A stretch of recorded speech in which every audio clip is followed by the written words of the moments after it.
অনুপ্রেরণার আরেক নাম হলো সামিরা আজিম দোলা আপা, যিনি পুরাতন মরহুম কর্নেল অক্ষয়কর্তা এম আনোয়ার আজিমের সুযোগ্য কন্যা এবং কি লাকসাম মনোহরগঞ্জের এখন বর্তমানে দুর্দিনে কান্ডারি, যেখানে গ্রুপিং চলছে এবং কি সেখানে গ্রুপিংকে একসাথ করার জন্য তারেক রহমানের 31 দফা দাবি নিয়ে জনগণের কাছে দৌড়াচ্ছেন এবং জনগণের কাছে পৌঁছাচ্ছেন। আর সেই সাথে লাকসাম মনোহরগঞ্জে আমরা যারা জনগণ বিএনপির ভোটার আছি তারা চাই সামিরা আজিম দোলা আপাকে নমিনেশন দেওয়া হোক, যিনি তারেক রহমানের 31 দফা দাবি নিয়ে জনগণের কাছে উডাল বৈঠক করে স্তূপ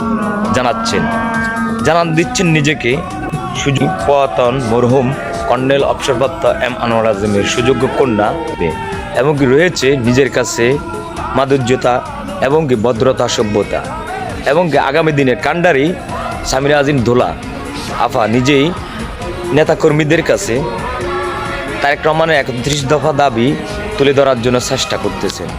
ইভেন বিভিন্ন জায়গায় দোলা আপার গুঞ্জন চলতেছে। মানুষের নেতা পুরাতন মরহুম কর্নেল অবসরপ্রাপ্ত এম আনোয়ার আজিমের মেয়ে সুযোগ্য কন্যা সামিরা আজিম দোলার আফার হাতে আগামী দিনে ধানের শীষে নমিনেশন উঠবে, এটা আমরা আশাবাদী।